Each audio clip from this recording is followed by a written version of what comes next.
Thank you. I just wanted to comment, but before I comment, I want to tell Honorable CNN that we have actually had different engagements, even postponed because of Honorable Kaluma, because we've engaged at length on this issue. Today, he had actually said, because he's in Homa Bay, he's not able to come today, but he's texted me. I've tried to move his amendments even where I don't agree with, but I have not been allowed procedurally. So you are just as well-intentioned as I am, because you realize the way we've been moving, even the committee, we've sat with them. There are some they agree with me. There are some they don't agree with me. But legislation has to go on whether we agree or not. In the same way with the Honorable Kaluma, you cannot get 100% agreement. Madam Chair, I just wanted to indicate that, again, in the same manner, I agree with a lot of the issues that are proposed in Clause 30, including, for instance, the issue of where you have congenital abnormalities, all the children born out of pregnancy shall be children of the intended parent, so that you don't have people refusing children that because, these children are not born, like perfect children, then we cannot accept them.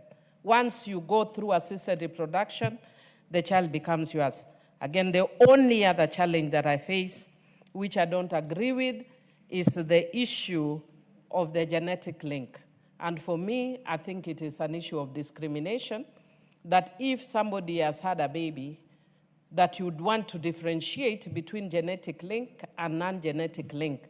And I've given you the perfect example, that a lot of us men here, by faith, have children who we think are ours, but we don't know. I know CNN is worried and saying that I'm hard on men. I'm not hard on men. Maybe I'm actually hard on women. I'm calling on our women that please make sure that our children have the genetic makeup of our husbands. But that is not the reality in the world we are living. We have children who have the genetic makeup of our husbands. We also have others who don't have the genetic makeup of our husbands. It's the reality. But we accept them by faith, and the law also accepts them by faith. So why are we making this distinction when it's assisted reproduction? And I know the committee, even though this is the first time, but should this come in the future again before your committee, please have a more progressive mind. For the sake of the child, even if not for the sake of the woman or the intended parents, for the sake of the child. So that you are not advertising the child out there. Millie. You are not advertising the child out there. Millie Odhiambo. Did you say that we have children who have a genetic connection with our pastors? Yes. With our pastors? Yes. No, I did not say with our pastors, but it is a fact.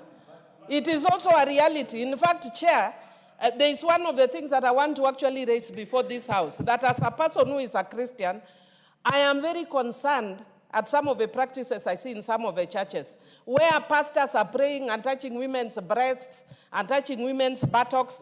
We are still on earth, and you touch a woman's breast, what you are creating is excitement. You are not creating a spiritual surge. It is sexual surge. There is no spiritual surge in such instance. Stop touching women's breasts and buttocks during prayers. There's nothing spiritual about that. Keep distance. The spirit will work between you and the woman with the distance. There's no need to put a physical touch between you and a woman. So yes, there are children who have DNA with the pastors. Yes. Point of information from the Honorable Dr. Pokose, the surgeon. Thank you. I just wanted to inform the Honorable Millie that Professor Jaldesa, allow me to inform the Honorable Millie. I wanted to inform the Honorable Millie that in the Sexual Offences Act Amendment Bill, touching buttocks and touching breasts is illegal. And therefore, if that bill comes to the House and it's made to be law, then I think pastors will not touch any breasts or buttocks of ladies, because that will not happen again. The Honorable Millie Odhiambo is duly informed. Now, the other people would like to make comments, and they have really been waiting. I would like to give a chance to the Honorable Rahim Dawood, member for North Imenti. Thank you, Welcome Madam to you. Chair. Madam Chair, I want Dr. Nikal to tell us, he said that if they're not connected to the one who is being born, then they need to subject it to a court order. Will you not be invading the privacy? Because the one who will be born, it will be out in the public that the court, I mean, it will be in the public. Nobody wants to really get it out in the public. It's a private affair. So I would want us to, the chair, to please clarify when he says they have to go to get a court order, where is the privacy? No, You just take note of that. I would like to give a chance to the Honorable Dorothy Kiara, nominated member. Just take note of it. Thank you, Chair. Thank you, Madam Speaker. I too would want to weigh into this matter and say we have single mothers whom we don't know the genetic attachment of the children that they bring up. Then similarly, where people say a surrogate mother, that child is totally alien to them. And there is even fear that people can actually raise such children for purposes that are not really proper. That is why there's need for further protection. And as Honorable Millie said earlier, we see, if you look at further down, you even find that there is even fear that should these children be deformed at birth, then the chances that nobody is connected to them. That's how that bill, that amendment, therefore protects them. The fact that this will be in court, even before surrogacy, there is actually a legal process where you actually have agreements which go through that. And even in adoption, normally, this will go through court. So by the time people make this decision, all the issues of privacy, to some extent, they have considered them and they have looked at them. But what is important, remember that 20 years later, this is and if this protection were not put in place, then there's no genetic link, then these people are at risk. So you must look at the issue of privacy when the child is being born, and also the welfare of the child later on when they are an adult on their own. And that is the need for this protection. That's good. Professor Jaldesa, or you are there to give moral support to Dr. Nikal? Yeah, because you are standing there and actually sharing the notes. Honorable members, I now put the question. Yes, member for Kilgoris, make it quick, please. Sorry, I just had a point of order because just to put the record straight about this issue of about having children within that are not yours during the marriage. They are not there by faith, but by law, because there's a presumption of law. I just wanted that correction. The law says so, that they are your children. So it's not by faith. Okay.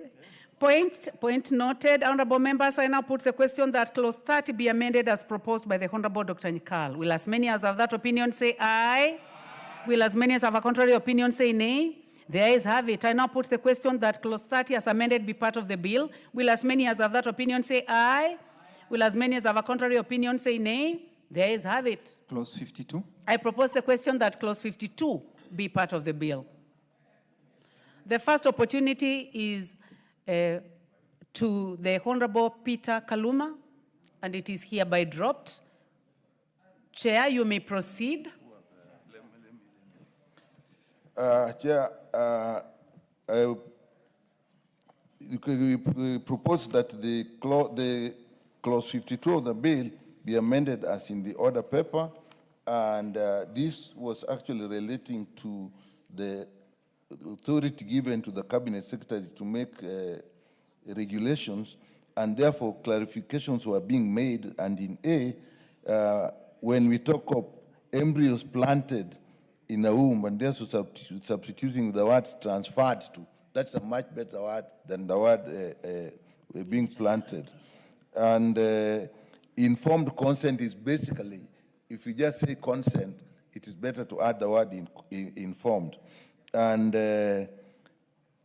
Then the justification for embryos are created from gametes. That is actually a technical issue that is being corrected. And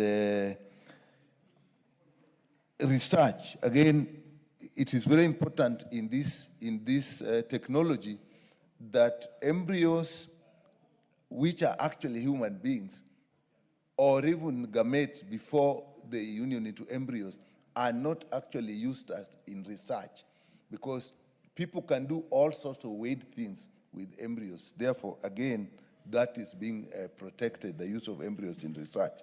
And that is why the rationale for those amendments in 52. Thank you, Chair. Honorable members, I now propose the question that clause 52 be amended as proposed by the Honorable Dr. Nyikal. I now put the question that clause 52 be amended as proposed by the Honorable Dr. Nyikal. Will as many as of that opinion say aye? Will as many as of a contrary opinion say nay? The ayes have it. I now put the question that clause 52 as amended be part of the bill. Will as many as of that opinion say aye? Will as many as of a contrary opinion say nay? The ayes have it. Clause 2. I propose the question that clause 2 be part of the bill. The first opportunity goes to the Honorable Peter Kaluma. It's hereby dropped, and the opportunity goes to the chairman. 2. Yeah. Chair, we propose that clause 2B of the bill be amended as in the order paper, and as you can see, it's really a raft of definitions, and these are arising from the fact that as we started working on the bill, we were talking of a limited aspect of assisted reproductive technology, but the technology as is now is broader. So these definitions are changed to take into account the broader aspects of assisted reproductive technology, and also to take into consideration acts in parliament that exist. So that I think we can take time to go one by one. Like in A, is basically what I've said, to cover all aspects of assisted reproductive technology, where initially that... Chair, since it is on record, you do not need to go one by one. And those therefore are our rationale for the amendments. Thank you, Chairman. Honorable members, I propose the question that clause 2 be amended as proposed by the chairman. I now put the question that clause 2 be amended as proposed by the chairman. Will as many as of that opinion say aye? Will as many as of a contrary opinion say nay?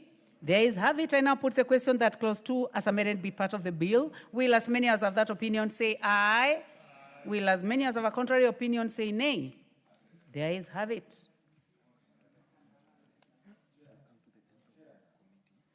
Honorable members, you have anything out of order, Honorable CNN? I've got an issue with this clause. Chair, I know couple means male and female. Charles Ngusi Angona? The definitions, clause 2, the one we've just... Unfortunately, it's overtaken by events already.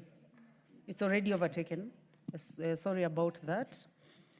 Honorable members, we have come to the end of this bill, a very important bill. I would like to congratulate all of you who participated.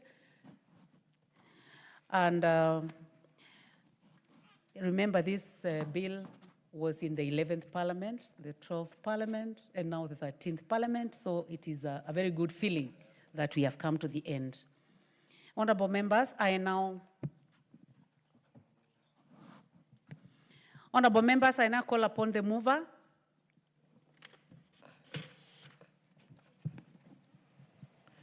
Madam Chair, did we look at the title? We did earlier. It was already done last time.